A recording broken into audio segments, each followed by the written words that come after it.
Hello friends, तो आज हम लोग टॉपिक देखने वाले हैं जो कि ब्लड से ही रिलेटेड टॉपिक है।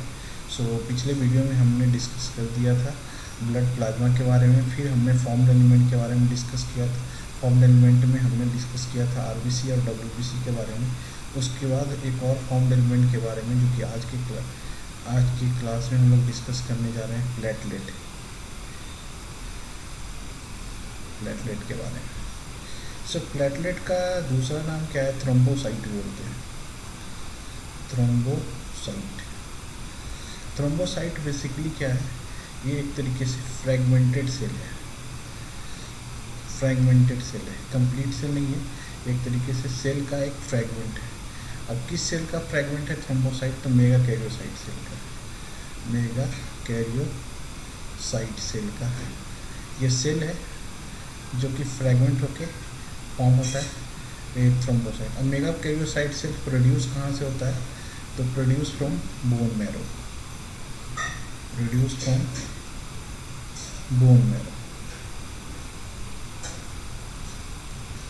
बोन मैरो से प्रोड्यूस होता है। बोन मैरो में मेगा कैरियोसाइट सेल प्रोड्यूस कैसे होता है? तो सबसे पहले क्या होता है कि लीवर से सिक्रीट होता है। लीवर सिक्रीट करता है एक हार्मोन का जिसका नाम थ्रोम्बोपोएटिन है। थ्रोम्बोपोएटिन हार्मोन जो होता है ये क्या करता है? स्टिमुलेट करता है बोन मैरो को। थ्रोम्बोपोएटिन स्टिमुलेट करता है टू बोन मैरो। और बोन मैरो सिक्रीट करता है mega karyocyte. Bone marrow secrete करता है मेगा कैरियोसाइट। तो एक चीज़ यहाँ पे ध्यान रखने वाली बात है कि दो यहाँ पे, एक तो मेगा कैरियोसाइट्स की ये क्या है, एक तरीके से लार्ज सेल है। और ये लार्ज सेल जब मैच्योर होता है तो छोटे छोटे टुकड़े में बच जाता है, फ्रैगमेंट में बच जाता है। और ये फ्रैगमेंट को बोलते हैं हम लोग तो प्लेटलेट्स। ये प्रोड्यूस, तो इसमें एक हार्मोन होता है जो कि स्टिमुलेट करता है मेगा कैरियोसाइट्स को, और ये हार्मोन होता है थ्रोम्बोपोएटिन हार्मोन। ये भी इम्पॉर्टेंट है। तो थ्रोम्बोपोएटिन हार्मोन जो कि हेल्प करता है प्लेटलेट के फॉर्मेशन में, और ये हार्मोन सिक्रीट होता है कहाँ से? लीवर से। तो जैसा कि हम लोग देख सकते हैं कि एक लार्ज फ्रैगमेंटेड सेल है। ये लार्ज फ्रैगमेंटेड सेल है जिसको बोल रहे हैं मेगा कैरियोसाइट।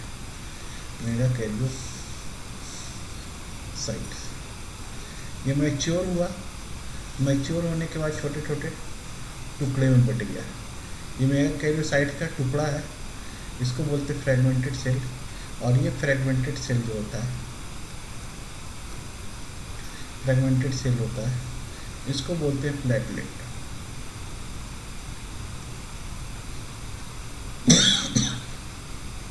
ओके, अब देखते हैं आगे।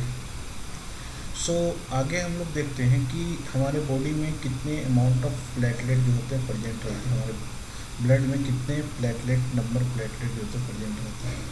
तो बेसिकली ब्लड में जो है 1.5 लाख से मिनिमम 1.5 लाख और मैक्सिमम जो होता है 3.5 लाख प्लेटलेट्स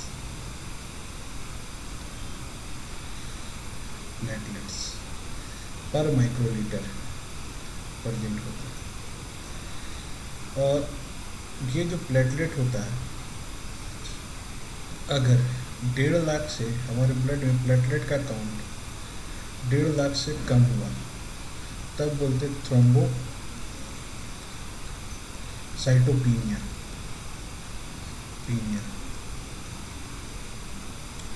अगर प्लेटलेट का काउंट 3.5 लाख से ज़्यादा हुआ, 3.5 लाख माइक्रोलीटर पर क्यूबिक से ज़्यादा हुआ तब इसको बोलते हैं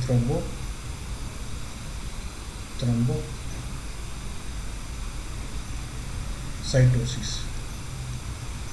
तो थ्रोम्बोसाइटोसिस मतलब प्लेटलेट का काउंट इंक्रीज कर रहा है। थ्रोम्बोसाइटोपिनिया मतलब जो टर्म है ये, इसमें ये क्या बता रहा है, प्लेटलेट डिक्रीज, घट रहा है। सो 1.5 लाख पर माइक्रोलीटर का काउंट से कम होता है तो ये प्लेटलेट का, तो इसको बोलते हैं थ्रोम्बोसाइटोपिनिया और इसको बोलते हैं थ्रोम्बोसाइटोसिस। सो कंडीशन देखते हैं कि कब हमारे बॉडी में थ्रोम्बोसाइटोपिनिया का कंडीशन क्रिएट होता है। तो सबसे पहले थ्रोम्बोसाइटोपिनिया,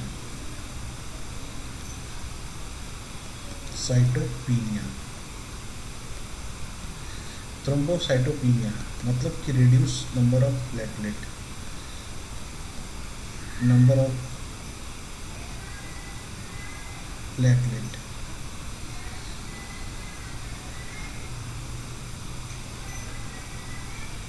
प्लेटलेट्स।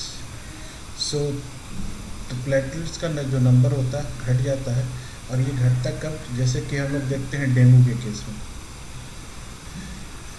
डेंगू के केस में होता क्या है कि जब डेंगू वायरस इन्फेक्ट करता है हमारे बॉडी को, डेंगू वायरस इन्फेक्ट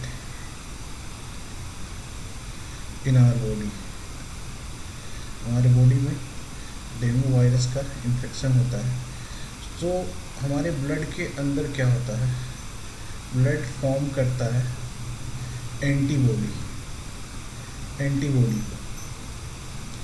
और ये एंटीबॉडी क्या होता है, एंटीबॉडी बेसिकली क्या क्या किया जाता है कि इन्फेक्शन से प्रोटेक्शन के लिए, मतलब कि पैथोजन से प्रोटेक्शन के लिए डेवलप होता है हमारी बॉडी के अंदर, पैथोजन्स लाइक वायरस से प्रोटेक्शन के लिए। लेकिन ये एंटीबॉडी जो होता है ये क्या करता है कि डिस्ट्रॉय करता है, ये एंटीबॉडी डिस्ट्रॉय कर देता है ब्लड प्लेटलेट को।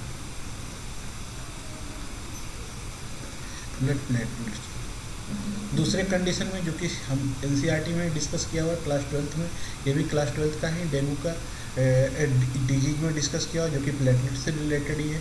अब दूसरा जो है ये जेनेटिक्स से रिलेटेड है,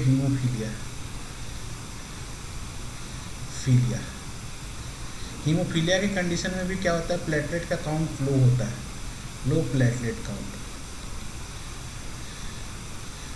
होता है। अब लो प्लेटलेट काउंट होता है और इसके कंडीशन में क्या होता है कि जो फैक्टर होता है, क्लॉटिंग फैक्टर जिसमें म्यूटेशन हो जाता है।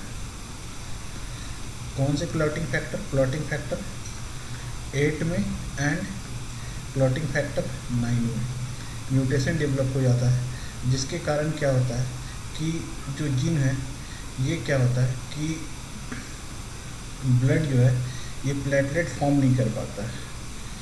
So due to mutation in clotting factor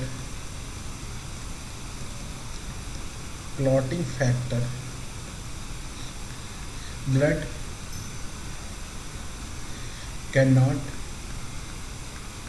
form platelet.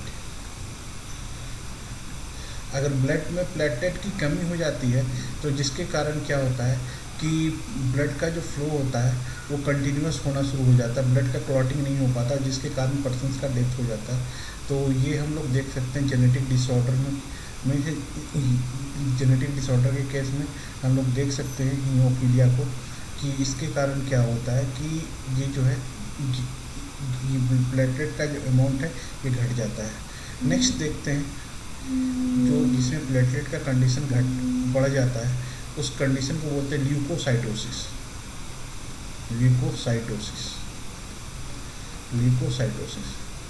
Cytosis मतलब प्लेटलेट का जो नंबर है वो बढ़ जाना, तो प्लेटलेट का जो काउंट है वो क्या होना, इंक्रीज होना, इसको बोलते हैं ल्यूकोसाइटोसिस। सो ब्लड में प्लेटलेट का नंबर बढ़ने के कारण क्या होता है, ये जनरली कब किस केस में होता है, तो ऑटो इम्यून डिसऑर्डर के केस में। फिर क्या होता है ल्यूकेमिया, ब्लड में ल्यूकेमिया के केस में कि जो है ल्यूकोसाइटोसिस डेवलप हो जाता है। अगर ल्यूकोसाइटोसिस प्लेटलेट का काउंट बढ़ रहा है, इसके कारण ब्लड जो होता है ब्लड जो होता है ये क्या हो जाता है, थिक, बिकॉज ऑफ लिपोसाइटोसिस। ब्लड जो होता है, ब्लड का जो फ्लो होता है, ब्लड का जो सर्कुलेशन होता है स्लो डाउन हो जाता है। ब्लड जो का सर्कुलेशन स्लो डाउन हो जाता है, प्रॉपर रूप से ब्लड जो है ये सर्कुलेट नहीं कर पाता है ये ब्लड वेसल्स के अंदर, और जिसके कारण ये प्रॉपर रूप से ब्लड जो है ये न्यूट्रिशन को और गैसेस को सप्लाई नहीं कर पाता है ऑर्गन्स के अंदर, जिसके कारण ऑर्गन जो होता है वो धीरे धीरे वीक होना शुरू हो जाता है और डेड होना शुरू हो जाता है। तो ये तो कंडीशन था ल्यूकोसाइटोसिस और ल्यूकोपीनिया का। तो अगर हम इम्पॉर्टेंट फैक्टर बोले कि प्लेटलेट का सबसे इम्पॉर्टेंट फंक्शन क्या होता है, तो सबसे इम्पॉर्टेंट फंक्शन ये होता है कि ब्लड क्लॉटिंग में हेल्प करता है। It help in blood clotting. दूसरा सबसे इम्पॉर्टेंट, प्लेटलेट जो होता है ये सिक्रीट करता है सेरोटोनिन नाम की केमिकल, सेरोटोनिन को सिक्रीट करता है, और ये जो है पोटेंट वेसो कंस्ट्रिक्शन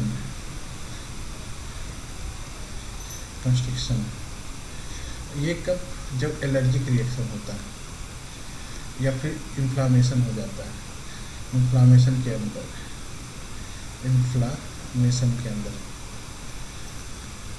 वेसो कंस्ट्रिक्शन का प्रमोशन होता है। फिर हम लोग देखते हैं, अगर बात करें लाइफ स्पेन की बात करें प्लेटलेट का जो लाइफ स्पेन है 5 डे से 9 डे, मतलब कि इसका life span short life span होता है कंपेयर टू आरबीसी। सो इसका लाइफ स्पेन बहुत छोटा होता है।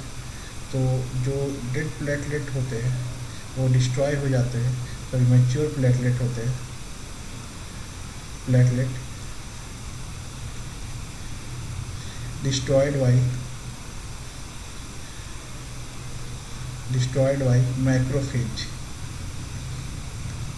मैक्रोफेज के द्वारा डिस्ट्रॉयड किए जाते हैं and stored in spleen and liver और स्प्लीन में ये स्टोर होते हैं। अगर स्प्लीन को हटा देते हैं, अगर स्प्लीन को if we remove spleen then platelet count will increase,